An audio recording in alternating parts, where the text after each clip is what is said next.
শেখ মুজিব যে সবচেয়ে বড় স্বৈরাচার ছিল সেটা আমরা বুঝতে পারিনি। সেই ইতিহাস আমরা জন্মেছিলাম আগেই, কিন্তু আমাদের পড়াশোনা দীক্ষা শিক্ষায়, আমাদের ভুল শিক্ষায় আমরা জেনেছিলাম যে তিনি মহান নেতা। আসলে তিনি মহান নেতা ছিলেন না ভাইয়ের আমার, তিনি ছিলেন হাসিনার চাইতে বড় স্বৈরাচারী শেখ মুজিবুর রহমান। আল্লাহর কাছে শুকরিয়া আদায় করি যে আজকে এই অনুষ্ঠানে আমি গর্বিত বাবা হিসাবে আমার সন্তানের বক্তব্য আমি শুনছিলাম। এটা একটা পরম সৌভাগ্য। কতজনের সৌভাগ্য আছে বলেন? আমি এমনও ভাবছিলাম যে আজকে যদি আসিফ সিরাজ রাব্বানীর বাবা বিগত 4 বার আপনাদের এমপি ছিল, একবার বগুড়া সদরের ম্যাডাম বেগম খালেদা জিয়ার আসনের এমপি ছিলাম। আমি যদি 5 বার এমপি চোর হইতাম, তাহলে আজকে চোরের বাবা হিসাবে কি আসতে পারতাম? অথবা চোরের সন্তান হিসাবে কি আমার সন্তান বক্তৃতা দিতে পারত? আলহামদুলিল্লাহ। এটি আর কি প্রাপ্তি বলেন? মানুষের জীবন কতটুকু বলেন? পার্থিব জীবন তো সংক্ষিপ্ত, ছোট্ট জীবন। অনন্তকাল, আদি অনন্তকাল আমাদের মরণের পরে কি নিয়ে যাব হাতে? যা দিয়েছেন আমাকে এমপি জীবনে, যা দিয়েছে আমার দল, অনেক অনেক, আমার পাওয়ার আর কিছু নাই। কিন্তু সবচেয়ে বড় প্রাপ্তি আমার কি জানেন? যে একজন সন্তানকে নিয়ে বাবা হিসাবে সততার সাথে, নিষ্ঠার সাথে আজকে আপনাদের সামনে হাজির হতে পেরেছি, অন্তত ভালো মানুষের তালিকাভুক্ত হয়ে। আর কিছু চাই না। ওই যে আছে না, জানাজা নামাজের পরে জানাজার নামাজের ইমাম সাহেব বলেন মরহুম কেমন ছিল? আমরা এক বাক্যে বলি ভালো ছিল। ভালো ছিল বলি ভালো, বদমাশ ছিল হলেও বলি ভালো। কিন্তু আল্লাহর খাতায় আল্লাহ লিখে রেখেছে, এই যে 2 ফেরেশতা লিখছে না, সেখানে লেখা আছে কে ভালো কে মন্দ।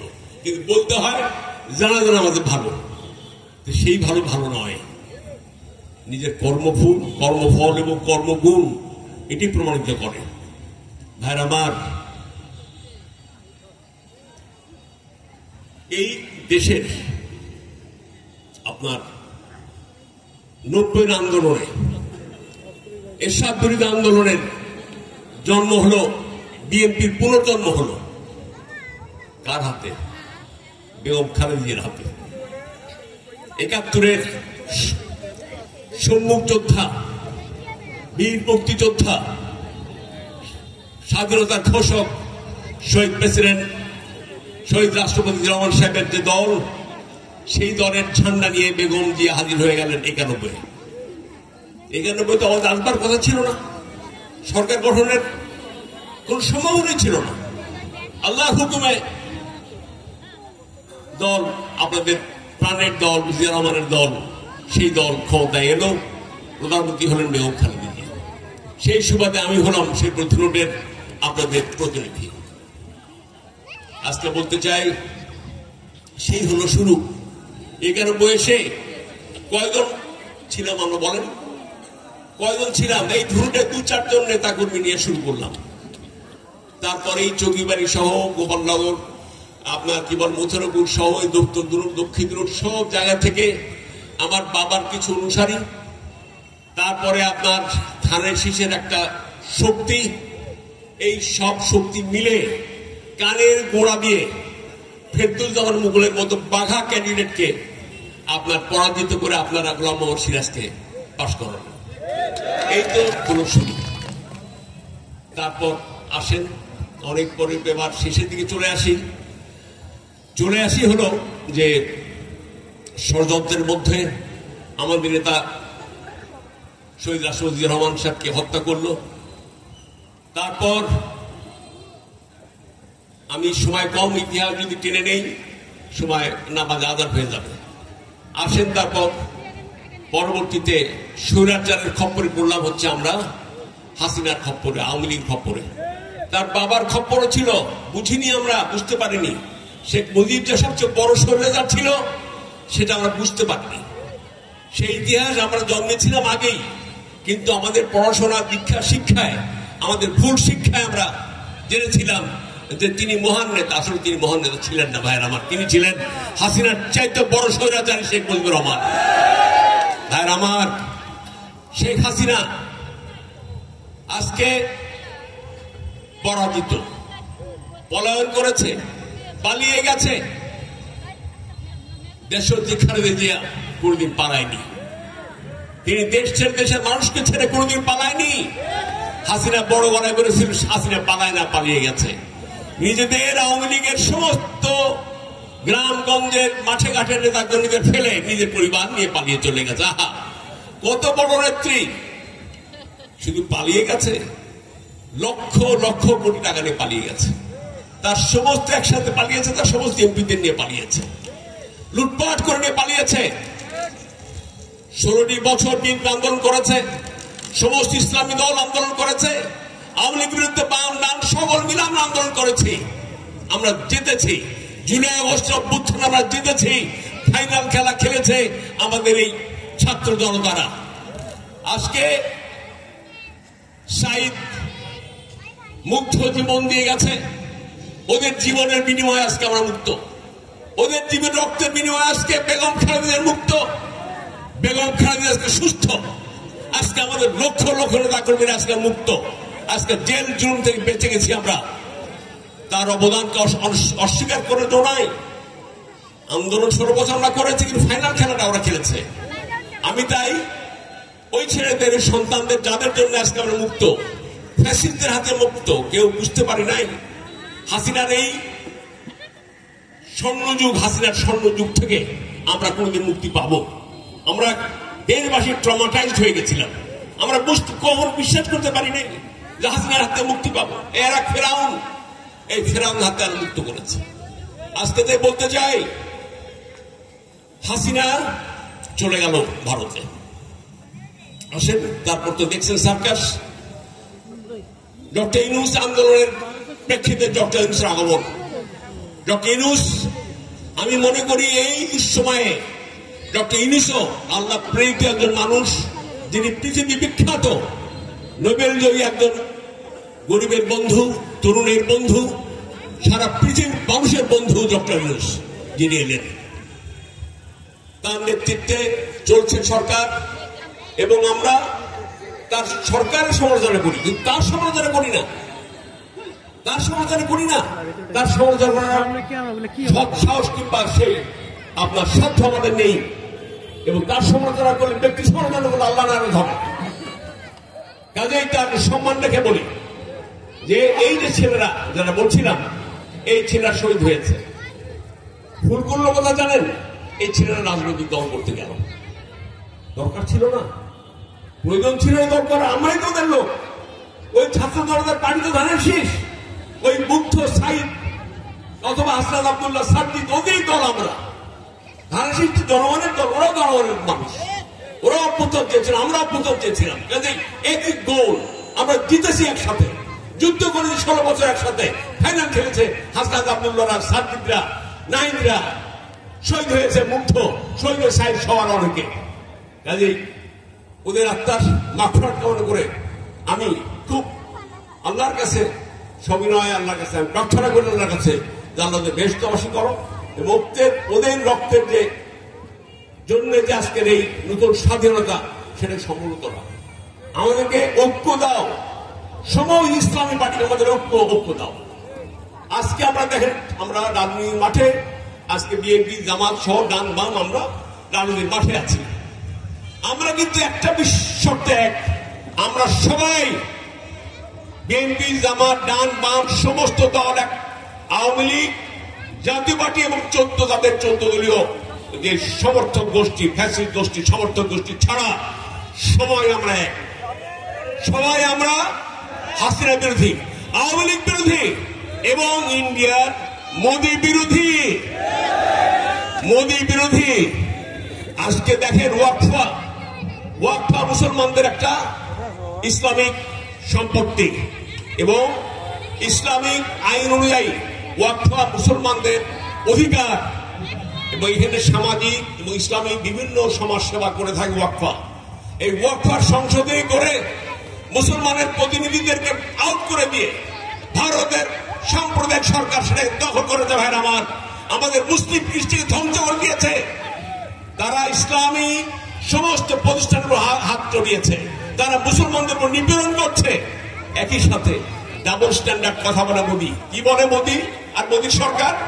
বলে যে বাংলাদেশে একটা অন্তর্ভুক্তিমূলক নির্বাচন দরকার, গণতন্ত্রের নির্বাচন দরকার, অতি সত্তর। আহা, কত সুন্দর কথা। ভুলে গেছিলেন 2014-তে পরপর 3টা নির্বাচন করেছেন ভাই মোদী, দাদা মোদী, এবং তার আগে কংগ্রেস সরকার ছিল 14-তে। তারা বসিয়েছে, এই ভারত সরকারটা বসিয়েছে। তখন মনে ছিল না মোদী সরকার যে একটা ইনক্লুসিভ ইলেকশন দরকার, একটা ডেমোক্রেটিক ইলেকশন দরকার। আজকে তাদের মুখের বয়ান এটা দাও। তারা ভুলে গেছিল 3টে নির্বাচন তারা করে আজকে 2014-তে যদি আজকে ইন্ডিয়া সরকার, যদি ভারত সরকার যদি দেশকে ভালোবাসতে, বাংলাদেশের মানুষের সাথে বন্ধুত্ব করতে চাইতো, 2014-তে যদি নির্বাচনকে গণতন্ত্রের অন্তর্ভুক্তিমূলক নির্বাচন করে আমাদের বিএনপিকে সুযোগ দিত, তাহলে ধানের শীষ আজকে অ্যাবসলিউট মেজরিটি নিয়ে তখনই 2014 সরকার রুল করত। তো কাজেই ভারত আমাদের মিত্র নয়। ভারত আমাদের মিত্র কখন? যখন সরকার সরকারের মিত্র। এটা হতো না, জনগণের সাথে জনগণের মিত্রতা হওয়া দরকার। সেটা ভারত এখনো বোঝে নাই, বুঝতে হবে ভাইরা আমার। আজকে আমি আর বেশি 3 মিনিট আছে, বলে শেষ করবো। সেটা হলো যে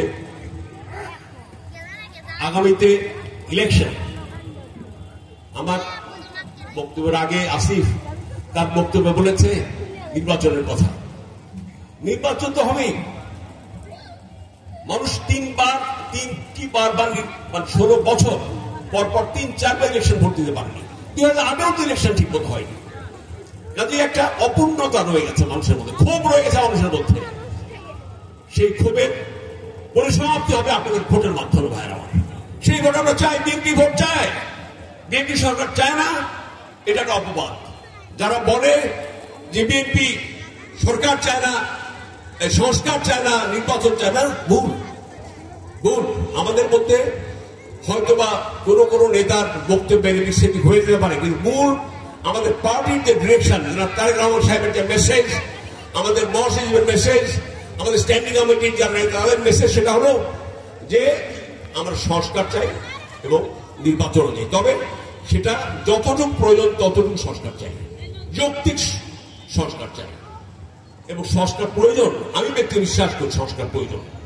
এবং এই সংস্কার যেটা হবে, যে সংস্কার আগামী দিন ইনশাআল্লাহ একটা চমৎকার সরকার দেশে আসবে। যে সংস্কারের কথা বলা আছে, আপনাদের মনে আছে শহীদ রাষ্ট্রপতি রহমান সাহেবের সে 19 দফা, সে 19 দফা থেকে শুরু হয়েছে।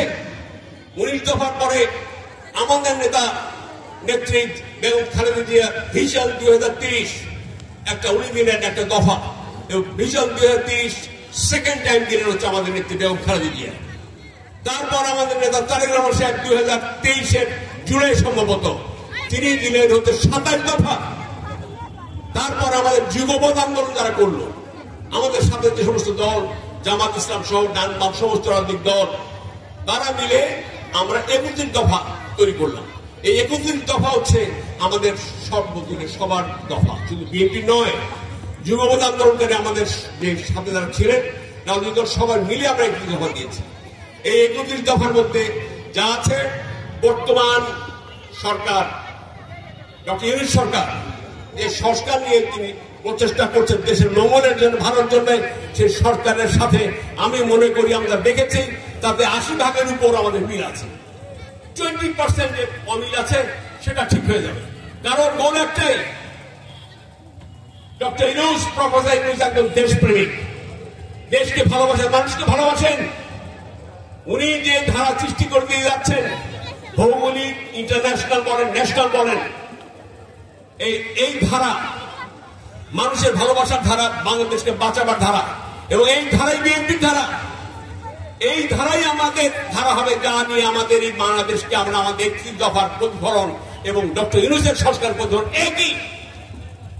জনগণের দাবি, জনগণের দফা, এবং যে দফা আমরা ইনশাআল্লাহ আগামীতে বিএনপি শুধু একা নির্বাচন যাবে না, আপনাদের ভোট ইনশাআল্লাহ বিএনপি পাস করবে, মেজরিটি পাবে। কিন্তু বিএনপি কি বলেছে? এই দফাই বলেছে যে আমরা সমস্ত রাজনৈতিক দলগুলো নিয়ে একটি জাতীয় সরকার গঠন করবো, যে সরকারে শুধু বিএনপি থাকবে না, আপনাদের সমস্ত দল যারা পরাজিত হবে তারাও থাকবে, যারা জয়ী তারাও থাকবে। এই জাতীয় সরকার, এই ৩১ দফা এই আমরা পরিপূর্ণ করবো ইনশাআল্লাহ। ৩১ দফা আজকে আপনাদের জনগণের প্রাণের দফা। এই দফা যখন আমরা পরিপূর্ণ করব এবং তারেক রহমান নেতৃত্বে আগামীতে এই দেশ হবে, সেই জিয়া রহমানের সেই ছবি আপনারা দেখতে পাবেন। এবং আমি পরিশেষে এই শুরু বলবো যে আমাদের বিএনপিতে যারা ভালো মন্দ সব আছে, ভালো মন্দ বিচার করবেন, বিচার করে আপনারা এটা সিলেকশন করবেন। যদি বিএনপি অথবা কোন দল, আমি বলি না বিএনপি আমরা একমাত্র দল না, আরো দল আছে, প্রার্থী দেখবেন, সমস্ত দলের প্রার্থীকে দেখবেন, দল দেখবেন, ব্যক্তি দেখবেন, সততা দেখবেন, নিষ্ঠা দেখবেন, ব্যাকগ্রাউন্ড দেখবেন, শিক্ষা দেখবেন, নৈতিকতা দেখবেন, চরিত্র দেখবেন, দেখে তাকে ভোট দেবেন। আমরা বলি না অন্ধভাবে চোখ বন্ধ করে ধানের শীষে ভোট দেন, এই কথা আমরা বলি না। গোলাম মোহাম্মদ সিরাজের সন্তানকে ভোট দেবেন, এই কথা বলি না।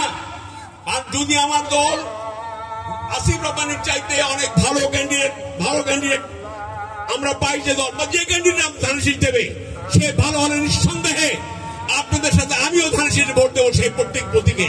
এই ওয়াদা করে আমি আপনাদের সবাইকে আমার পক্ষ থেকে সালাম শুভেচ্ছা দিয়ে এবং গাজাবাসী তাদের শহীদ আত্মার মাগফিরাত কামনা করে, যারা হাজার হাজার আপনার আমার মুসলমান ভাইরা রক্তে রঞ্জিত শহীদ হয়েছেন, তাদের আত্মার মাগফিরাত কামনা করে আমার বক্তব্য শেষ করছি।